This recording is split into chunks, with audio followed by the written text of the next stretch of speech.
All right, everybody, welcome back to Super Freak. I am your host, Talia.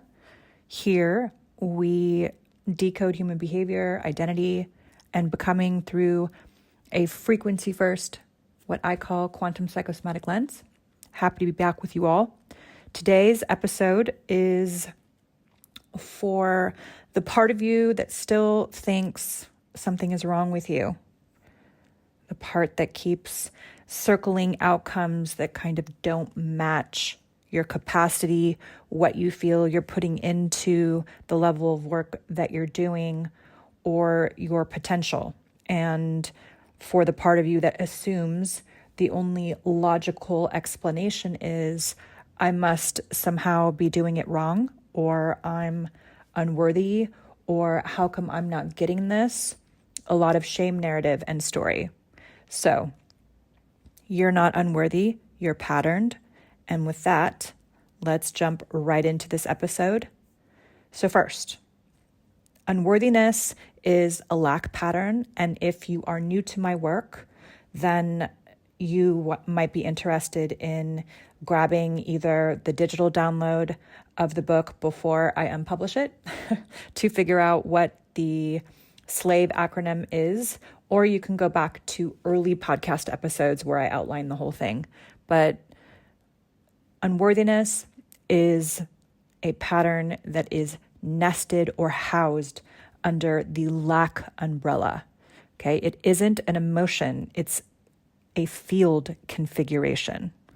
Worthiness isn't some like psychological flaw that you get over with enough journaling or ritual or ceremonies where you burn things, you write letters, or with enough, tarot affirmation that somehow you can just move past it. Even talk therapy isn't going to address patterned unworthiness. It is a response. We learn unworthiness as a patterned response to early environments where your nervous system had to learn how to survive.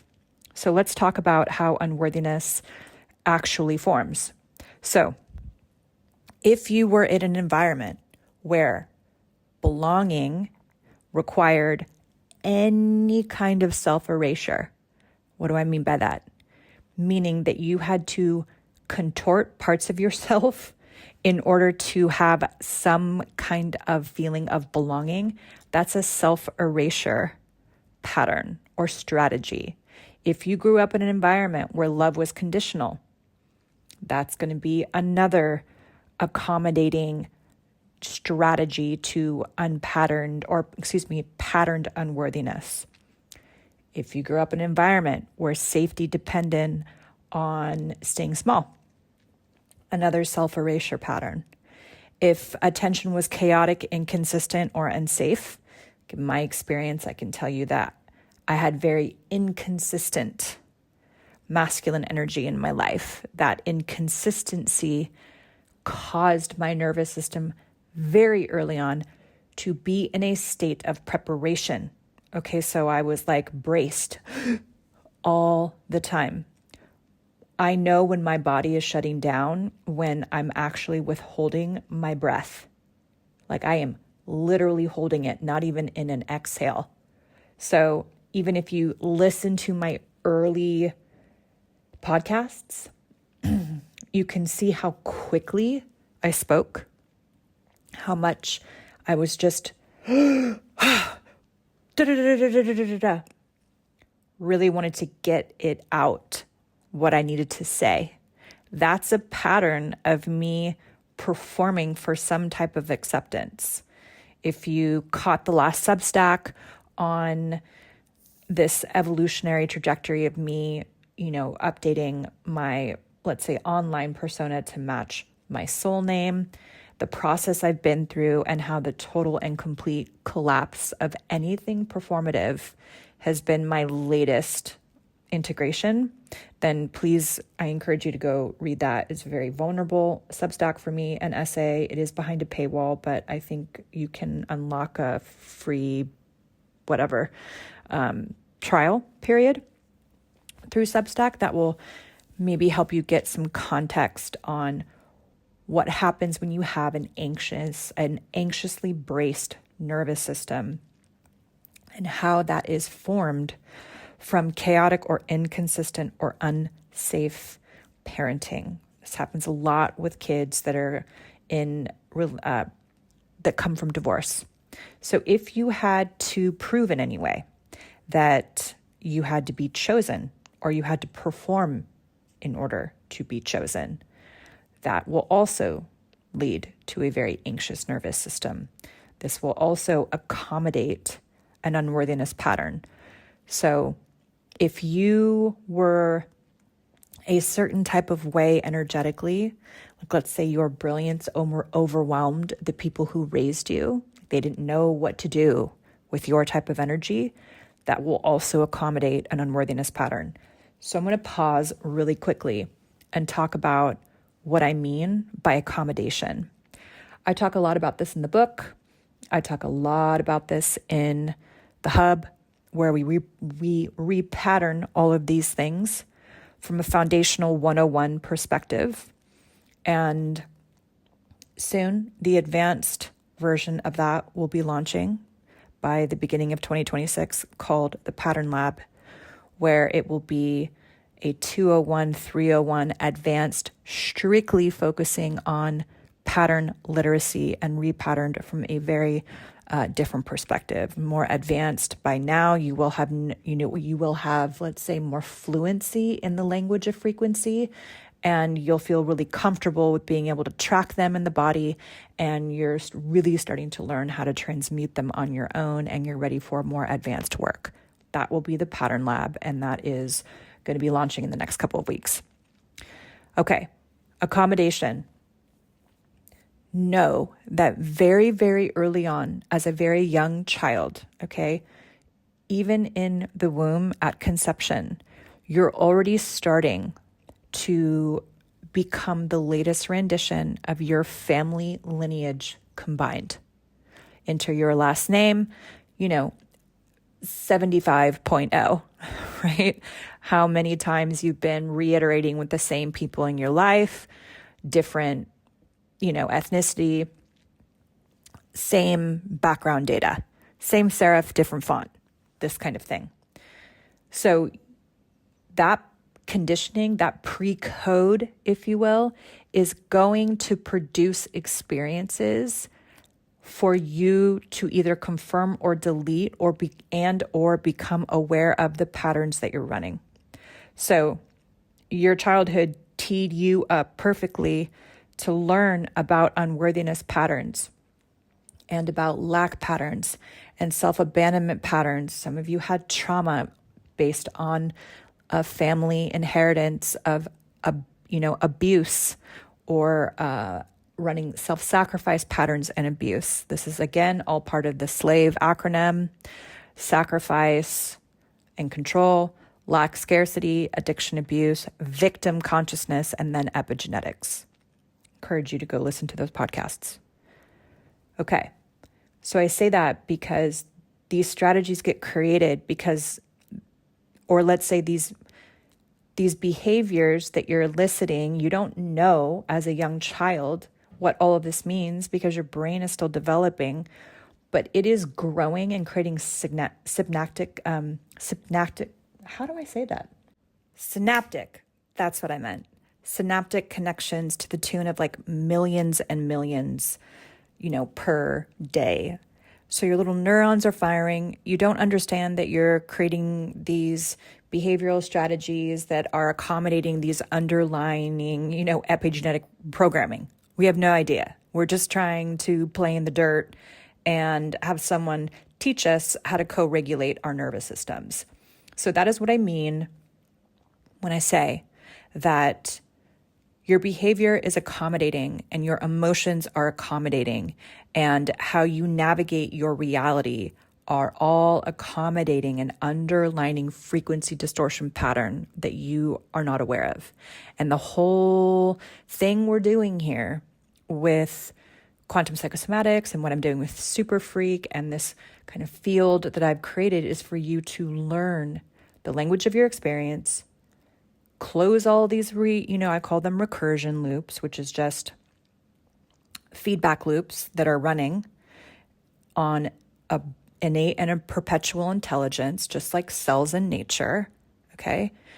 For you to become aware of, close the loop, and then return back to your prime baseline reality. Prime baseline reality is your blueprinted, source coded, highest optimal blueprint, or let's say roadmap to living an awakened life without all of this polarity and contradiction in your field, all of this frustration and stagnation that you feel like you're running up against. So in QP, right, which is just the application that I've created in order for us to be able to, transmute all these patterns, unworthiness is not an identity. It's a conditioned contraction of your field. So a survival-based, like geometric structure that your system built to make chaos predictable. So you're not the problem. This is why this work ideally can't be taken personally. It's the pattern that is the problem, and that's what we're working on when we do all of this work. So I want to talk about when I say geometry, because energy does not have containment. Everything is energy and frequency and vibration oscillating at variated rates. That energy gets assigned to an algorithm, or let's say has innate and perpetual intelligence within it.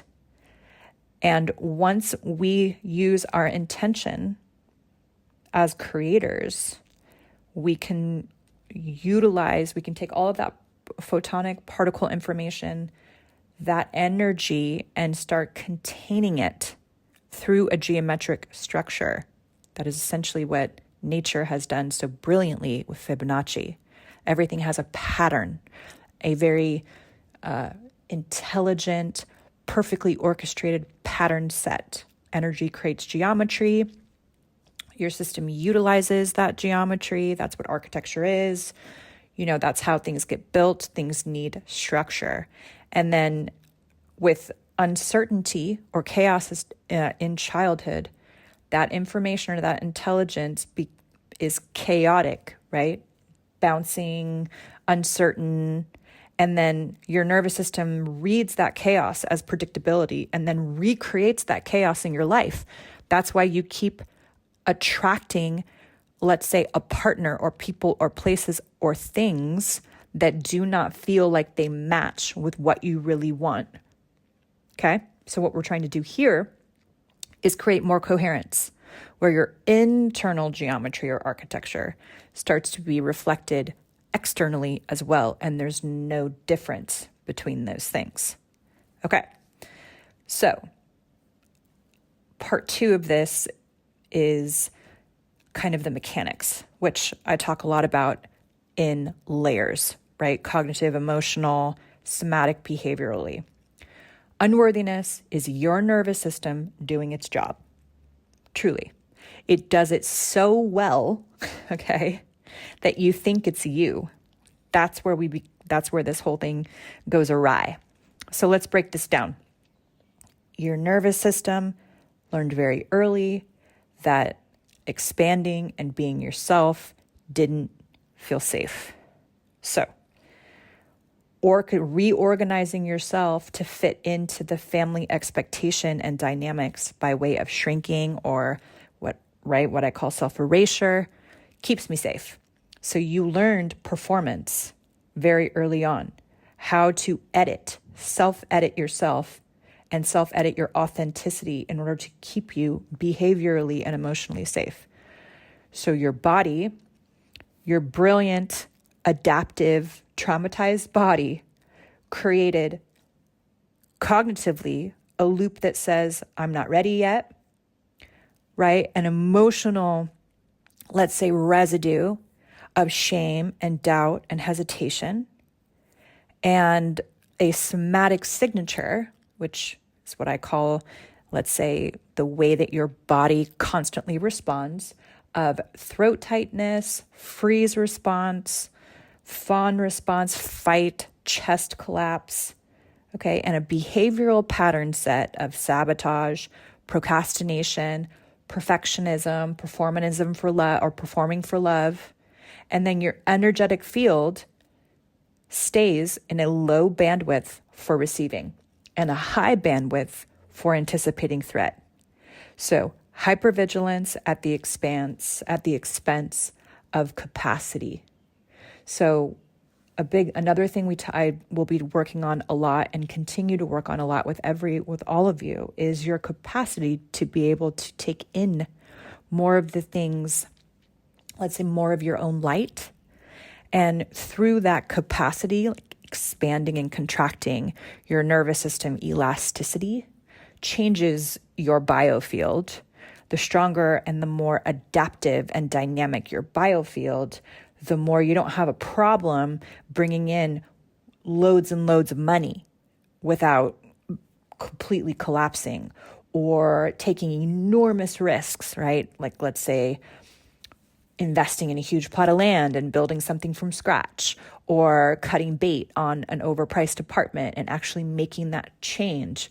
When we want to make these big swings in our life, why we feel terrified and scared and like our chest tightens is because our somatic signature and our behavioral patterning is all accommodating an energetic field of low bandwidth for receiving, high bandwidth for anticipating threat. And that contradiction keeps you in paralysis, not because you're unworthy, okay? It's because your body found a combination that keeps you in predictability, which is what the brain's job is, okay? So you don't really get updates. You stay in a very fixed, very rote set of predictability and patterns because it's too scary to do anything otherwise. Okay, next, what is the distortion level here? Okay, what is this distortion loop? Why you keep misreading your own signal? So this is the part that gets really frustrating for people who have done frequency work for a while or done this level of transformation work for a while, and there has been some big, sticky detox periods. And this is kind of you get at another crossroads. And there's constant crossroads within yourself. Okay, there's edges you're going to run up against with yourself that aren't going to feel comfortable. And this is where the mind wants to panic and blame the work or blame me or whatever else. And I can tell you that this work is simply mirroring the deeper parts of you that you are either going to sit in the fire with and meet or avoid. Okay? And it has nothing to do with me because the stronger my signal gets towards more coherence, the stronger my reflection back to you guys. And I get it. Not everybody wants to see themselves with this level of clarity. It is not easy. But once you see it, you cannot unsee it. So when you want to slow things down and kind of, let's say, go back to a more comfortable place, you're going to have the knowledge and you're basically just stalling the integration, which makes that contradiction of your somatic signature, your emotional, cognitive, emotional, behavioral layer even harder. So I've said this before, you're already in discomfort. You're already in hell. You might as well just keep going. Okay, because on the other side of this, I know you guys have felt this before. Even if you haven't yet, the other side of this work is a tremendous amount of capacity, more peace, more awareness, more knowing, more synchronicity. And it may not look the way that you think in your mind because our minds are really good at creating fantasy as like a carrot, right? Our mind operates in a reward-based system. We think that we've done all this work, therefore, where's my shit? Where's my cake? I deserve this stuff. If I do X, I'll get Y. This work absolutely penetrates all of those defenses. And what you're left with is tremendous levels of presence. And the capacity that you're creating is presence in all areas of your life where you don't feel like you have to run from, where nothing actually feels scary, where you can commit to a location, you can commit to the level of discipline required to build the things that you want. For some of you, maybe that's a homestead, right? Maybe that's getting out of a city and moving to more nature, but you don't know how to do it. You're super overwhelmed. So you immediately get on the internet and start searching what's next, what's next, what's next. And you bypass the work of that present moment of you just sitting in the potential of what that feels like to do something else and make that level of change. And what would that actually look like or feel like if I relied on myself and my body in that way? Do I really trust that level yet? Do I trust my body enough to make this level of risk or quote unquote risk? What am I really afraid to lose here? This is where the work is. Like when I tell you, I think some people are just waiting for these enormous wins overnight. And when you remove some filters that have been haunting you for a while, you'll get a little bit of a pink cloud moment. You will. And then that lifts because you have to actually, let's say a ping in resonance, okay, that got you through some sticky layers first. But now you have to meet that version of you that has to hold up that level of clarity. So you might, let's say, get in a helicopter and fly over the Grand Canyon, but like hiking up to the summit is a totally different level of conditioning. Some people get to see it from a very different perspective. I'll say this, manifestation, creation is akin to a hot air balloon, okay? Awakening and awareness is very much like a hot air balloon. You have to create enough fire, okay, and torque and energy to blow up the balloon first, okay? And then you have to be able to have enough strength and signal to get that balloon to fly safely and stay there regardless of the conditions. So some of you have extremely strong cognitive vision, right? You'll project out of your minds the things that you want at the expense of the body, and you'll get just enough torch to like get that fire for a second. That balloon stays, let's say, full in constant waiting mode, never off the ground. And then you'll bail it, create another idea, and then the balloon deflates, boom.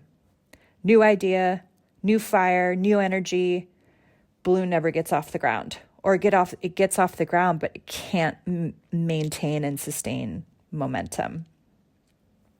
This is the heart. This is the razor sharp edge of this work, is understanding how to create enough momentum, kickstart, right?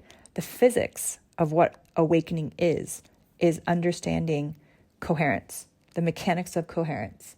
And I've said this before, I talked a lot about it in the beginning part of 2025. Identity, direction, speed. Really, it's coherence, momentum, and then torque. Do you have enough energy, okay, to maintain the level of consistency, to keep that flame alive, to keep that balloon up in the air so you can enjoy the view, right?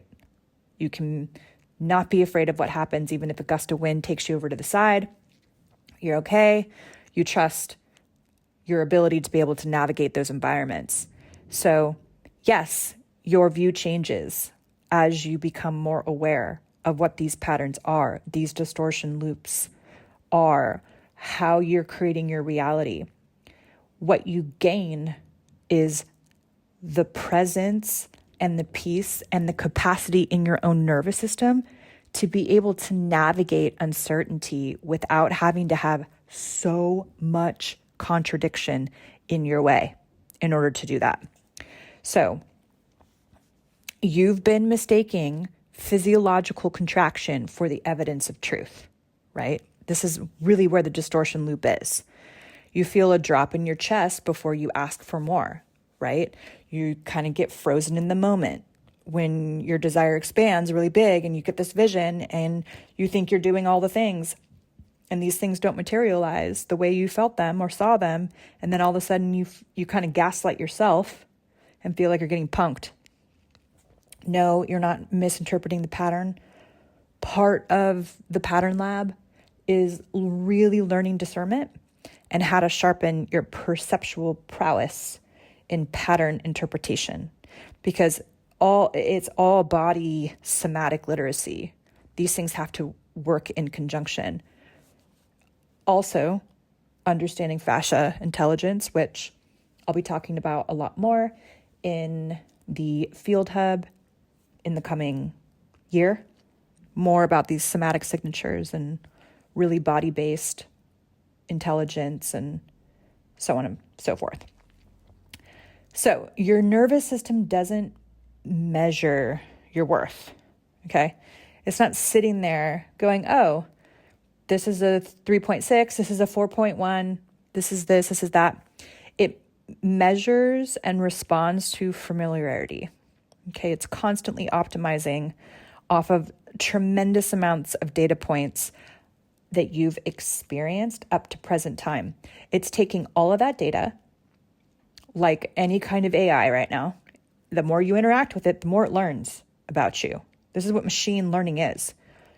This is just this is a mimicry, okay? AI is mimicry, and it does it really, really well if you understand how, let's say, machine learning works, cognitive quantum computation works, which is what your system is. I've talked a lot about this, how consciousness operates much like a quantum computation system, an ontological system that takes intelligence and then it indexes it by behavior and attribution, etc. So I talk about that in the book. Go check that out. Okay. So organic intelligence is your system. It's taking everything you've learned and it's learning about your predictability, your patterns, rinse and repeat. And then it's going to, if you're not aware of it and learning how to recondition it and work with it, it's going to create predictions for you. And then your trajectory is going to either fit into those predictions or it's not, right? Down to the way that you think. That's why the game here of this reality is a perceptual one. It is all about perceptual control. And if you're not in your own sovereignty with how you're deconditioning and reconditioning and reprogramming and deprogramming yourself, then who is? Who's doing that for you? This is like the meta conversation of all of this stuff.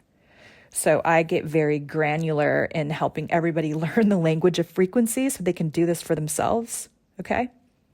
And it's extremely, the more honest I am about my process and the more I'm in this with you, yes, I have this, ability to be able, it's just part of my consciousness. It's just the systems are everything for me and it's just part of who I am. But yes, I can pull this information down, metabolize it and interpret it and then help you. I can teach it to you and you guys can learn this for yourself. And then ideally you kind of blow everything up I've created and you create something for yourself. So you truly are the architect of your reality. You're doing that anyway. But consciousness architecture is about understanding the mechanics of how this works at every level. And then eventually you don't need contradiction anymore in order to remember that you're infinite. And from that place, you become a completely different creator. There's very little attachment. You start to actually expand molecules at a time. Things get kind of fun. It's not just like Harry Potter shit. It's a bit of a reality that you live inside of. So just notice that. Okay, let me see what else I want to share with you. let's talk about how to, let's say, deprogram these things, or kind of the quantum reframe, if you will, around identity specifically. So I'm going to be doing an entire call on this extensively in the hub coming up, I believe, this week, Wednesday. So if you're listening to this in real time, then go check that out. Of course, all of these calls are recorded and you can listen to them at your own pace. And they're all frequency encoded. Everything is a live, living field. So it doesn't matter if you're on the call live or if you listen to the recording. The live experience gives you access to me to ask questions, things like that. So identity is not who you are, okay? This entire process is about deconditioning who you think you are and then rebuilding, right, a identity architecture that is more in line with your prime reality, your prime frequency signature. And I talk about frequency signatures in the book, so go check that out. So identity is not who you are. It's who your nervous system had to become, which means you are not kind of working on your worth. You are working on your capacity to hold the truth of who you already are, right? Go back and re-listen to that. Worth is not something that is earned. It is not something that you have to prove. It is not something that you perform. Worth is your baseline frequency. Pattern is the distortion that accommodates that. So if you have a really low baseline of worthiness, patterns are going to be created to accommodate that so you can become aware of that unworthiness and work on it. Meaning not like working on your worth, but deconditioning and deprogramming and repatterning your capacity to hold, again, the truth of who you already are. So it's not like recreating a new identity. You're dissolving these things and you're revealing your prime reality, your prime frequency signature. So this work is not about fixing you. It's kind of unhooking your identity from survival geometry that trained you. So it's not about fixing you. It's unhooking, dissolving your identity from the survival geometry that trained you.